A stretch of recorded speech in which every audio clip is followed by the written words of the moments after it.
네, 오늘 청년들 함께 헌신 예배 드리면서 또 하나님을 이렇게 기쁜 마음으로 찬양하는 것을 배우니까 너무나도 기쁘고 또 감개무량합니다. 오늘 앞서 드렸던 찬양 우리 집이 최고 처음 찬양 뭐였죠?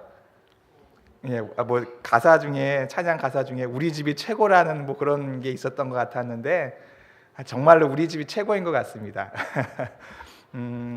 한국에 돌아왔을 때 돌아오게 된 계기는 갑작스럽게 하나님께서 또 저희 가족에게 또 교통사고를 내주셔가지고 또 감사한 마음으로 이렇게 와서 또 치료받으면서 이렇게 생활하고 있는데, 이제 집사람도 이제 어느 정도 회복이 되고 자식들도 어느 정도 회복이 돼서 이제 신학교 동기들이 이제 각 개척교회를 하고 있어요. 네, 신학교 우리 동기들 카페가 있는데 거기에 야 김보근이가 교통사고 났댄다 그러더니 이제 동기들이 카페에 서로 이렇게 왁작지껄 하면서 우리 교회 와서 치료 다 끝나면 우리 교회 와서 좀 말씀도 나눠주고 이렇게 했으면 좋겠다 해서 한 지난주부터 이제 동기들 목사님들을 찾아다니면서 이렇게 예배를 드리고 있는데 아직 한 군데밖에 안 갔지만 갈 때마다 좀 부담스러워요. 앞으로 이제 다음 주도 한 두세 군데를 더 찾아다니면서 이렇게 가야 되는데 역시 우리 집이 최고인 것 같습니다. 설교를 못하더라도 또 은혜가 부족하더라도 한 식구이기 때문에 그게 어느 정도 좀 커버가 되잖아요. 다른 교회 가면 좀 냉철한 것 같아요. 어찌되었건 이렇게 따뜻하게 환영해 주셔서 너무나도 감사드립니다. 오늘 함께 나누고 싶은 말씀은 하나님의 말씀은 열왕기하 5장에 있는 전체의 말씀을 함께 읽고 나누고 싶었는데 시간이 이렇게 여유롭지 않을 것 같아서 1절과 2절만의 말씀을 함께 읽었습니다. 나아만 장군에 대해서는 여러분들 저보다 더 많이 아실 것입니다. 수많은 목사님들이 수많은 설교를 하셨고요. 또 그만큼 또 성경 속에서도 또 많이 일컬어지고 있는 그러한 유명한 사람이라고 해야 되겠죠. 네, 그러한 사람의 이야기입니다. 오늘의 이야기도.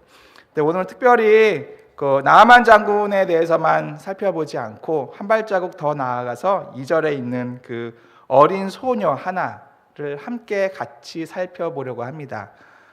여러분들 혹시 하나님의 은혜, 오늘 제목이 가시밭길 속의 은혜라고 이렇게 제목을 지어놓고 어떠한 말씀을 나눌까 한 2, 3일 정도 깊이 고민을 했었는데, 하나님의 은혜라고 누군가가 여러분들에게 질문을 하시면은 가장 먼저 무엇이 떠오르시는가요?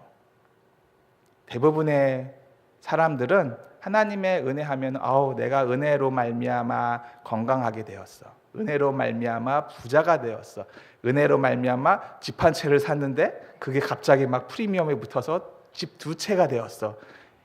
요새 한국교회의 풍토가 이런 것들을 자랑하기 바쁘잖아요. 그런데 조금 더 한 발자국 나아가서 하나님의 은혜라고 하면은 아마 우리 성도님들은 한결같이 영원한 생명 예수 그리스도가 바로 하나님의 은혜이다라고 이구동성으로 그렇게 말씀하실 거예요. 할렐루야.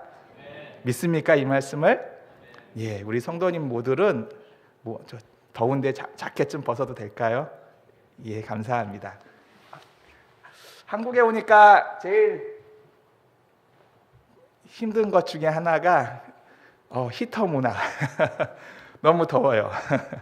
어찌되었건 하나님의 은혜라고 하면은 우리 모두들은 하나님께서 주신 일반 은혜뿐만 아니라 하나님께서 주신 특별 은혜를 우리는 다 이야기합니다. 그러나 좀 더 한 발자국 더 나아가서 여러분들 하나님의 은혜가 공평하시다고 생각하시나요?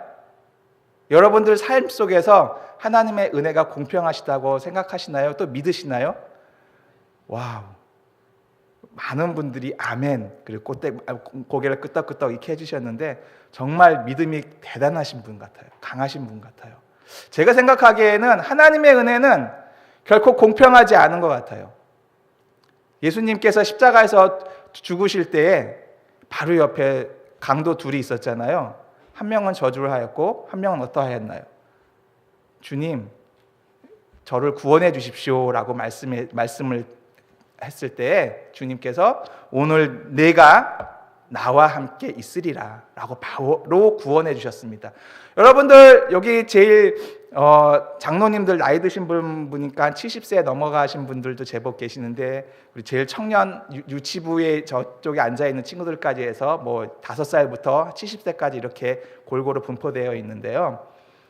여러분들 인생을 살면서 정말로 하나님의 은혜가 공평하시다고 생각하시나요? 만약에 제가 예수님을 믿기 시작한 게 30살부터 이제 본격적으로 믿기 시작을 하게 되었는데, 그 전까지는 밤문화를 상당히 좋아하는, 오늘 같은 날이면은 더더욱 뭐 이제 포장마차 같은 데 가서 친구들과 함께 마시면서 그렇게 보내었던 날들이 30년 동안 그렇게 보내었거든요. 그러다가 이제 소위 말하는 이제 예수쟁이가 되기 시작을 해서 담배는 안 폈고 술은 탁 끊어버리니까 친구들이 야, 너 미쳤냐? 그 얘기를 하고 갑자기 목사가 된다고 하고 선교사가 된다고 하니까 집안에서도 난리가 났어요. 이 멀쩡한 놈이 회사나 다니지 왜 갑자기 목사까지는 이해가 했는데 왜 그 선교사까지 나가냐고, 그냥 한국에서 살라고. 지금도 저희 부모님과 장모님께서는 이제 그만큼 했으면 됐네, 들어오시게나, 그게 인사거든요.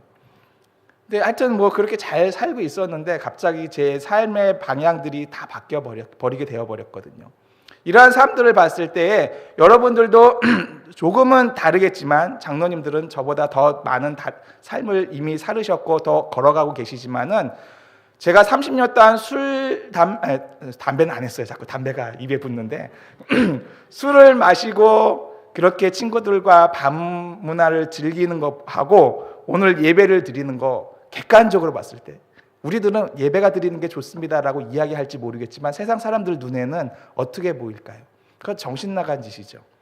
저희 교회 지토베니 우림교회에 가끔 가다가 한 달에 1명 정도 장년부 남자가 방문을 합니다. 술을 이만큼 드시고요. 그리고 오시는 것만으로도 너무 감사해서 그냥 가만히 앉혀놓는데 그 다음 주에는 안 나와요. 제가 술들 먹지 말라고 그러거든요. 그러면 그거 듣기 싫어서 안 나온다고 그 다음 주엔 안 나오는 게 비일비재한데, 어찌되었건 그냥 그렇게 30년 아니 60년을 평생 내가 하고 싶은 거 마음대로 즐기다가, 그리고 그 도둑놈처럼 예수님 옆에 바로 앞에 계실 때 구원해 주세요 라고 소리쳤을 때 예수님께서 오늘 너가 나와 함께 낙원에 있을 것이다, 내일 있다고 하지 않으셨어요. 예수님께서는 나와 함께, 지금 나와 함께 낙원에 있을 것이라고 말씀해 주셨거든요.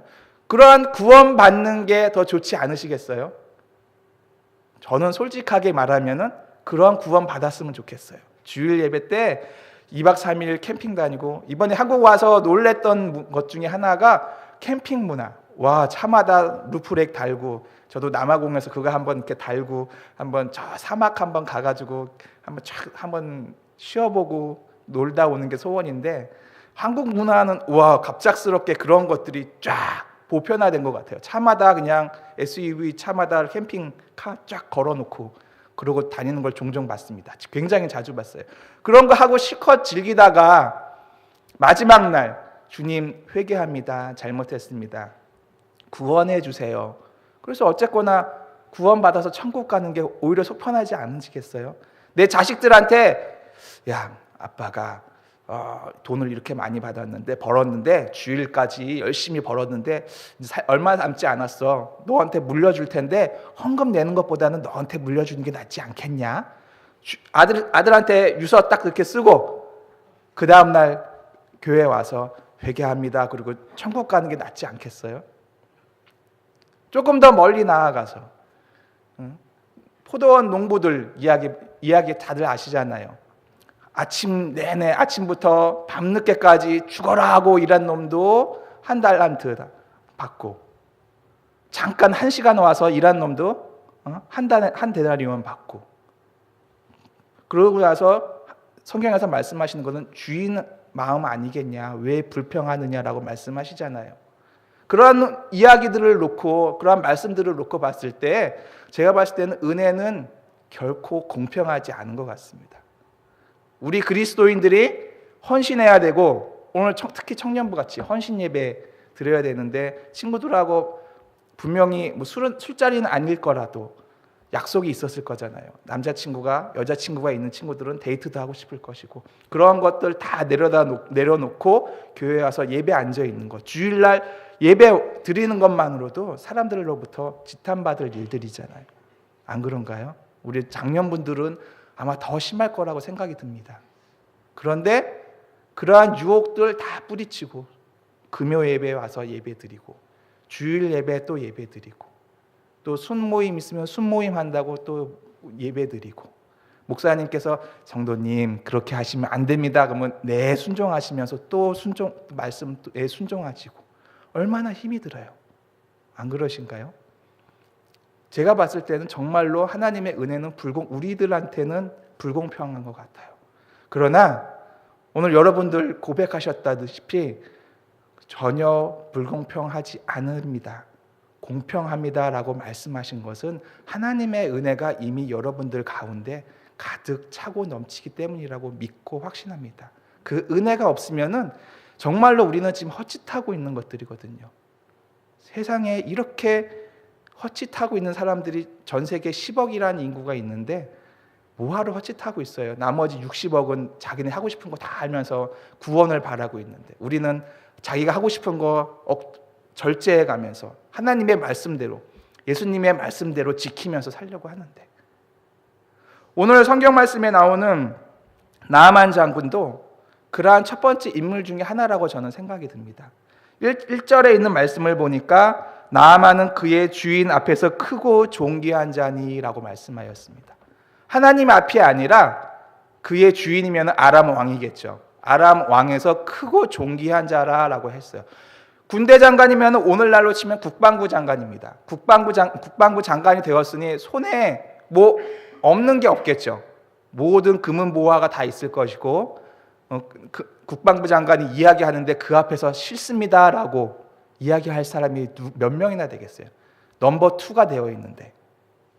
그런데 성경 말씀은 그가 크고 존귀한 자라고 말씀하고 있지만은 그 다음 말씀에 나병 환자다라고 말씀을 하고 있어요. 그가 세상의 모든 것을 다 가지고 있지만은, 세상의 권세, 부와 부귀영화, 재물을 다 가지고 있지만 나병이라는 큰 병을 가지고 있었습니다. 그에게는 이것이 가시 발목이 아니야. 그의 발목을 잡고 있는 큰 병이었습니다. 만약에 이 병이 없었다고 한다면은 나아만 장군은 엘리사를 만났을까요? 그 먼 길까지 가서, 자기 나라보다 약체 국가인 나라인데, 그것도 뭐 하나님을 믿는다고 하면은 그래 내가 그 사람 한번 가서 뭐라도 계시라도 한번 받고 오면은 좋겠어라는 그런 생각으로 갔을 텐데, 하나님을 믿지 않은 자였어요. 그러한 사람이 굳이 엘리사를 만날 이유가 있었을까요? 전혀 없었습니다.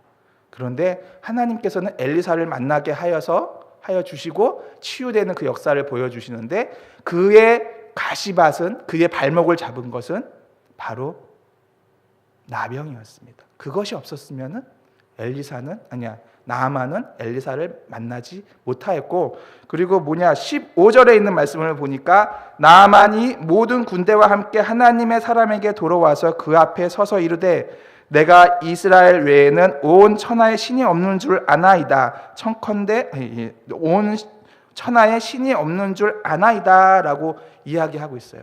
이야기는 뭐냐면은 내가 지금부터 하나님만을 믿겠습니다 라고 선포하고요.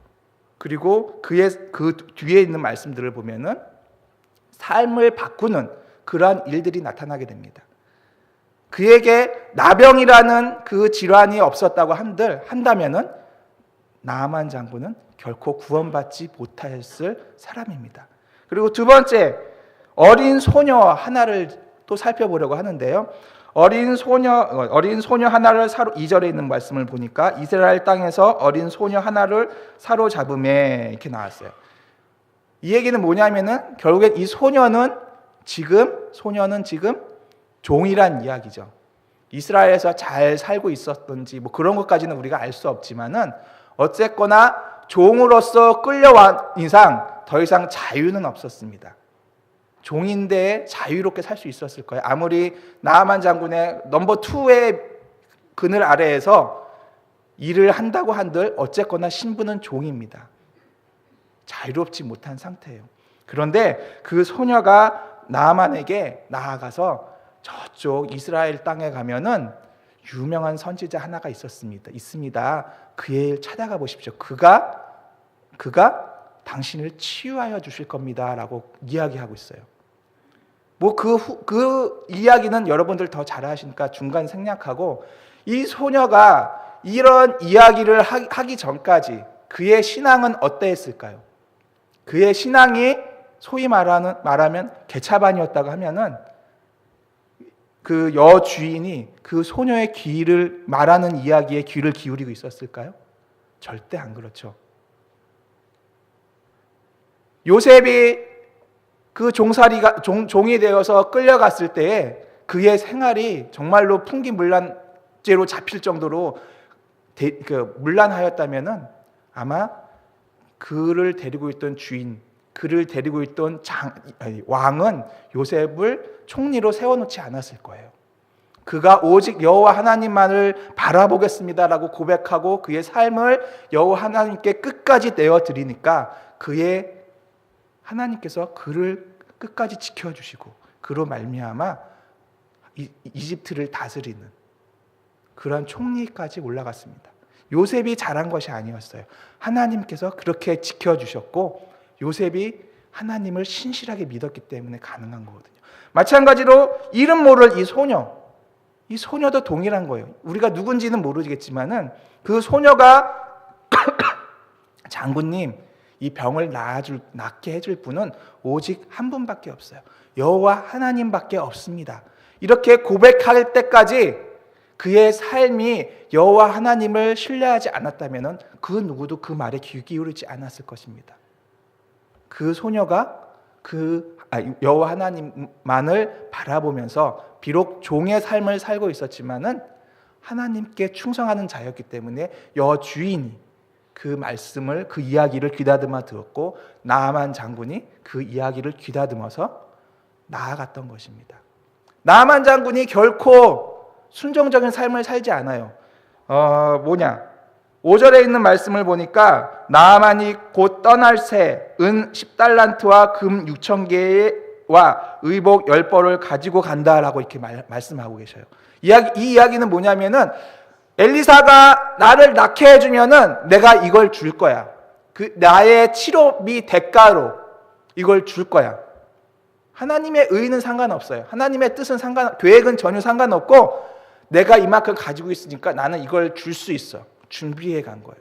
그리고 11절에 있는 말씀을 보니까 나아만이 노하여 물러가며 이르되 내 생각에는 그가 내게로 나와 서서 이렇게 말씀하고 있어요. 다시 말해 이거는 뭐냐면은 내 생각에는 엘리사 네가 지금 잘못하고 있는 거야. 응? 내 생각에는 나아만이 결코 의로운 사람이 아니에요. 하나님께 충성하고 있는 사람이 아니에요. 그가 하나님을 앙망하며 바라봤던 단 이유 하나는 나병. 이것만 치유된다면 그래, 계집 종 하나 이야기 한번 들어보고 가보자. 또 이상한 선지자라고 하는 사람이 가서 냇가에 가서 씻으라고 하니까 내 생각에는 너 그렇게 말하면 안 돼. 와서 안수기도 하고 나 잡아뜨리고 그렇게 해야 돼. 그런데 여호와 하나님은 그렇게 안 하셨잖아요. 끝까지 한번 나아만이 그래 내 종들이 한번 해보라고 하니까 한 번 더 들어보라고 하니까 들어서 샤워했더니 그냥 목욕했더니 낫게 되었어요. 나아만이 잘한 게 아니라 그가 하나님께 갈 수 있었던 단 이유 하나, 나병이라는 장애물이 그에게 있었어요. 소녀가 만약에 종살이가 되지 않았다면 나아만 장군에게 나아갈 수 있었을까요? 아니요, 없었을 거예요. 그냥 평범한 어린 소녀로 자라서 시집가서 결혼해서 애 낳고 사는, 소녀의 말을 들어서 나병이 다 완치되었으니 나아만 장군의 마음은 어떨까요? 하늘을 날아갈 것 같아요. 집사람이 그러니까 운전을 그러니까 남아공에서 한 달 이제 한국에 들어온 지 한 달이 좀 넘었는데 운전을 하고 가다가 운전으로 교회로 가고 있는 도중에 고속도로 4차로 상에서 2차로로 달리고 있었습니다. 2차로로 달리고 있었는데 트럭 한 대가 후진을 하고 있었어요. 고속도로 상에서. 상상을 불허하죠. 근데 남아공에서 그런 게 비일비재합니다. 어쨌거나 후진을 하고 있는데 앞에 집사람 차 앞에 차가 그걸 보고 피해 버렸습니다. 그래서 집사람이 그 사람이 갑자기 피해 버리니까 이 사람이 갑자기 트럭이 나와 버리니까 이 사람도 피하겠다고 운전 핸들을 돌렸는데 그게 중심을 잃고 네 바퀴를 굴렀습니다. 정말로 큰 사고였어요. 그래서 집사람이 저한테 제가 그때 강의하고 있었는데 여보 사고가 났어. 그래서 예전에도 한번 1년 전에도 간단한 사고를 낸 적이 있어서 그 정도 사고인 줄 알고 그래 괜찮아 그 얘기 했는데 그 다음 얘기가 근데 애들이 많이 다쳤어 빨리 와봐 그러고 기절을 했다고 그러더라고요. 그래서 강의를 그냥 끝내놓고 고속도로 밟다가 혹시나 해서 위치도 모르고 그냥 가고 있었습니다.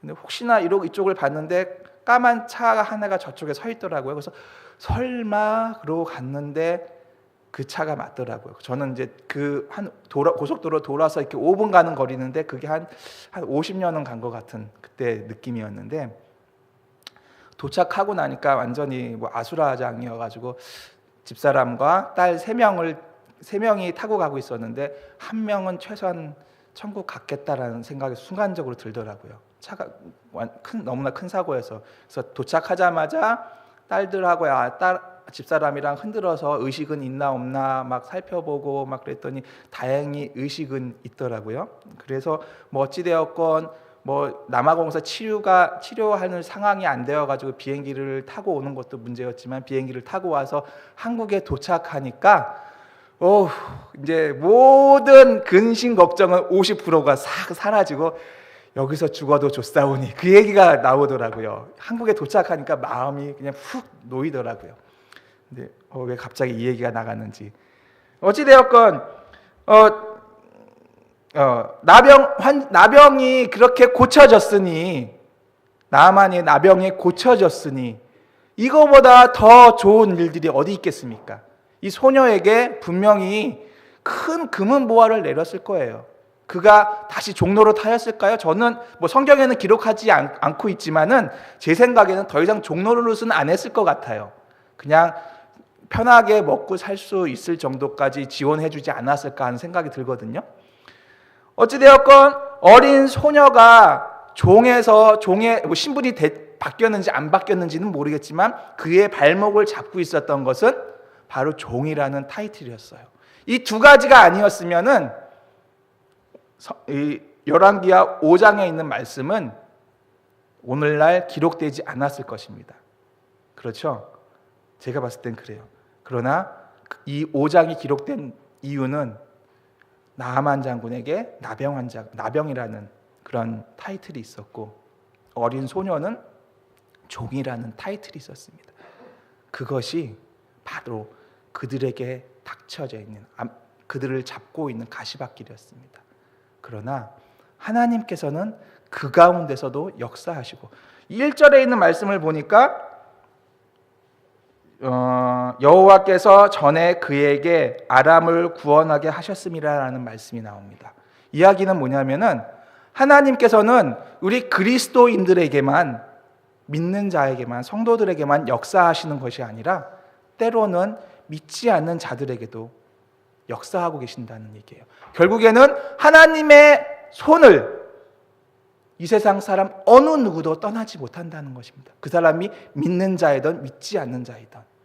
혹시나 여러분들이 믿지 않는 친구들에게 그래 너는 괜찮을 거야 하나님 없어도 괜찮을 거야 그냥 그렇게 살아 이런 얘기 농담이라도 하지 마세요. 하나님께서는 그렇게 내버려 두지 않으십니다. 세상 모든 사람들이 하나님의 계획 안에서 움직이고 숨쉬고 죽고 살아가는 것입니다. 그 계획을 우리는 벗어날 수 없어요. 그것이 바로 하나님께서 주시는 모든 사람들에게 동일하게 주시는 은혜입니다. 우리는 때로는 내게 영향을 미치는 은혜는 좋은 은혜만, 긍정적인 은혜만 바라보고 그것만을 위해서 달려갑니다.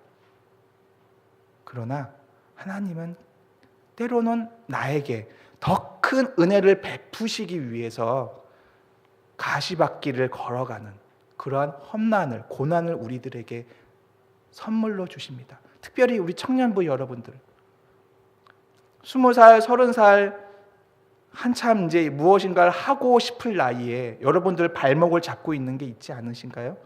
어떤 친구는 학업이 되어질 수 있고요. 어떤 친구는 이제 진로가 되어질 수 있고요. 그러나 그것이 여러분들을 주저앉게끔 내려앉는 것이 아니라 여러분들을 더 성장하고 하나님 안에서 보다듬고 하나님 안에서 함께 키워져 나가는 믿음을 하나님께서 허락하시는 은혜임을 잊지 마시기 바랍니다. 그것을 잃어버리는 순간 여러분들은 명목만 여기다가 그리스도인이라고 타이틀 받고 사는, 그냥 뭐라고 해야 될까, 그냥 외식하는 그리스도인밖에 되지 않거든요. 참 그리스도인들은 여러분들에게 주어주신, 하나님께서 주어주신 그 고난 가운데에서 그 은혜를 발견하고 하나님께 감사할 줄 아는 그러한 사람들이 바로 참 그리스도인입니다.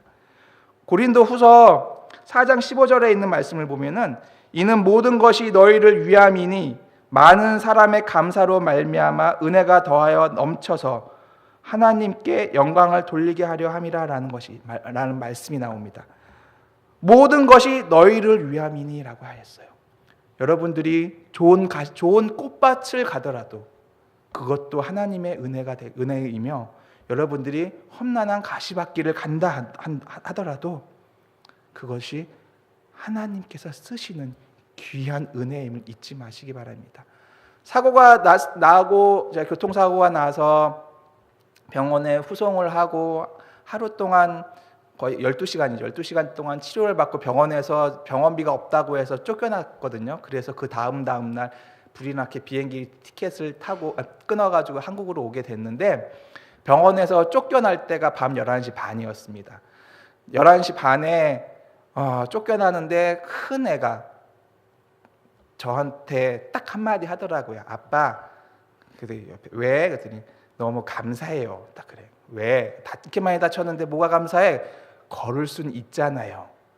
그러면서 웃으면서 나오더라고요. 손에, 머리에선 붕대 감아서 피범벅이 돼가지고 머리는 붕대 감고 머리는 꿰매고 손 양쪽 손 한쪽은 붕대 감고 한쪽은 뭐 압박 뭐더라 기부스 하고 손 움직이지도 못하고 이렇게 다 묶어놓고 놨거든요.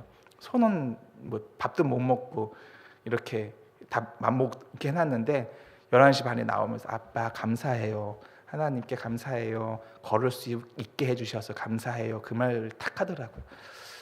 돌이켜 봤을 때 4년 이제 남아공에 가게 된 지 4년 한 달, 2달 정도 되어 가는 것 같습니다. 사역을 돌이켜 보니까 특별히 한 건 없는 것 같아요. 교회 짓겠다고 바둥바둥 거렸는데 하나님께서 허락 안 하시고 아직까지도 천막에서 교회를 예배를 드리고 있고, 뭐 신학교는 저 혼자 하는 것이 아니라 같이 동역을 하고 있기 때문에 뭐 가르치는 것 외에는 뭐 이제 그 학생들을 찾아다니면서 위로해주고 또 이런 것들 외에는 뭐 특별히 없는데, 어찌 되었건 뭐 특별히 사역의 지경을 넓히고 그런 건 없습니다. 그래서 아마 선교 편지 안 쓰는 거, 선교 기도 편지 같은 거 안 쓰는 걸로 아마 후원하겠다 하면 아마 제가 제일 먼저 잘리지 않을까 그런 생각을 많이 하는데, 너무 죄송합니다. 연락도 자주 못 드린 점에 대해서는 굉장히 죄송한데, 돌이켜 보면은 뭐 특별히 뭐 교회 사역에서 또 신학교 사역에서 이렇게 뭐 왁작지껄 뭐 발생되는 게 없어요. 늘 똑같은 일. 주일 예배드리고 목요일 날 예배드리고 화요일 날 예배드리고 토요일 날 되면 강의하고 가끔 가다가 먼 나라 가서 강의하고 오고 이런 게 계속 반복되다 보니까 특별히 뭐 기도 제목이 나오는 것도 없고 뭐 그냥 평범한 그냥 그런 삶들을 살고 있거든요.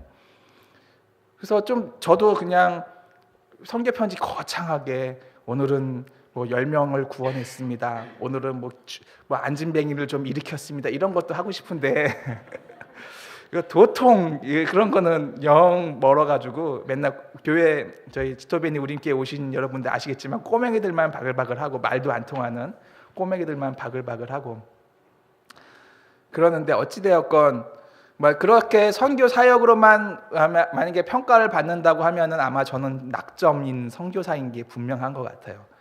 그런데 이번 사고를 통하여서 하나 그래도 내가 선교를 떠나서 잘하고 있구나라고 판단이 든 게 은혜를 받고 감사했던 큰 한 가지가 바로 그래도 아이들은 감사하고 있구나. 맨날 저희 아이들 3명 아이들 불평할 때 아빠 주일 예배 한인교회 한번 가게 해주세요. 그게 소원이에요. 근데 안 돼 이놈 새끼들아 그러고 맨날 꽁꽁 손잡고 이러고 데리고 다는데 그러면서 아이들이 믿음이 이렇게 많이 자라지 않았다라고 저는 생각을 했었거든요. 그런데 사고를 통하여서 가족의 소중함도 더 많이 알게 되었고 더군다나 아이들이 하나님께 왜 감사해야 되는지도 알고 있는 것 같아서 그거 하나만으로도 선교를 잘 왔구나. 한국에서 내가 정말로 직업 목사로서 살아간다면은 과연 아이들이 감사할 줄 알고 살까? 그런 의구심이 들었을 거예요. 그런데 적어도 아이들만큼은 감사할 줄 아는구나. 그것이 저에게 큰 은혜이구나라고 그것을 깨닫게 해주는 귀한 시간들이었습니다. 어찌되었건 다시 본문으로 돌아가면은 결국에는 나아만 장군도 나병을 치유받고 그리고 하나님께 감사하기 시작을 합니다. 그 감사가 여러분들 삶에 함께 있지 못하면은 우리는 믿음이 죽게 매여 있다고 할 수 없습니다. 여러분들 삶 속에서 얼마나 많이 감사하면서 살고 계시나요? 인간의 본성이 하나님께 결코 감사할 수 없습니다. 아무리 믿음이 좋다 한들 인간의 본성은 내 자신에게 감사하고 싶어하는 게 우리들의 죄된 본성의 마음이에요. 만약에 제가 담임 목사님께 목사님 감사합니다. 저렇게 후원해 주시고 믿고 기도해 주셔서 감사합니다 라고 이렇게 인사를 드린다고 하면은 그 감사가 저를 높이는 건가요? 아니죠. 제가 감사한다는 얘기는 목사님을 높이고 있다는 이야기입니다. 우리 성도 여러분들께 머리 숙여 다시 한번 감사합니다 라고 제가 이렇게 인사를 드리면은 제가 여러분들로부터 칭찬을 받기 위해서 여러분들께 감사를 표하는 건가요? 아닙니다. 여러분들을 높이기 위한 것입니다. 하나님의 은혜를 받은 자들은 이와 같습니다. 하나님의 은혜를 받지 않으면은 하나님께 감사할 수 없어요. 왜? 불평해야 되거든. 왜 나를 그냥 직장 생활하게 하지? 왜 목사 만들어가지고 제가 직장 다닐 때는 한 달에 한 400만 원씩 벌었거든요. 그러다가 전도사 한다고 직장 때려치고 교회 딱 오니까 사례비 70만 원 주시더라고요. 와, 처음에 그걸 받았는데 어떻게 살아야 되나 막 이 마음이 막 물밀칠이. 그것도 한 달이면 버티겠는데 3년을 그러고 살아야 된대. 그러니까 이거 어떻게 해야 될지 모르겠더라고요. 300만 원 받는 게 낫잖아요. 솔직하게 70만 원 받는 것보다. 안 그러셔요? 다들 70만 원 받으시고 싶으신가 보네. 사람 마음이라는 게 다 그런 것 같아요. 감사를 모르면은 주님을 찾을 수 없고요.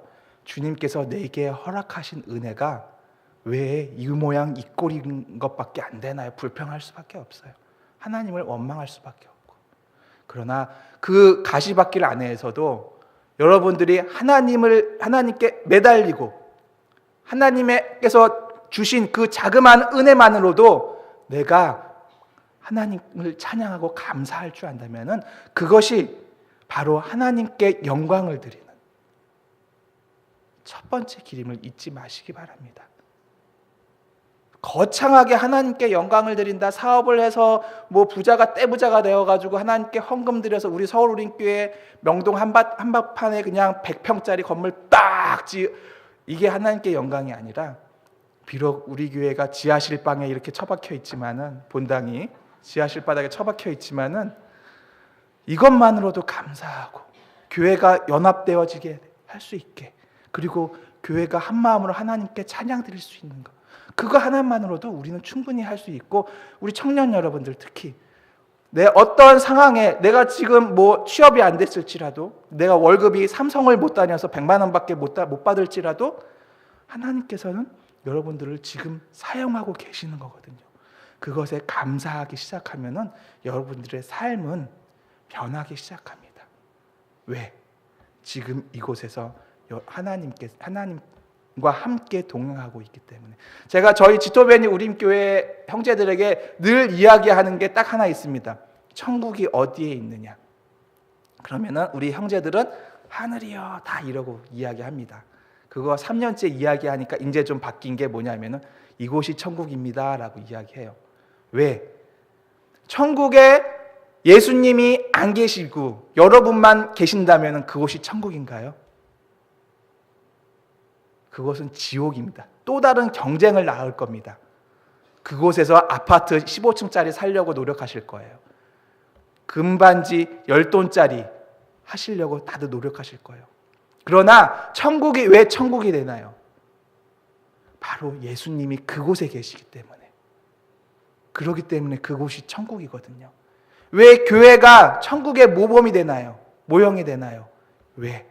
바로 이곳에 예수님이 우리와 함께 계시기 때문에.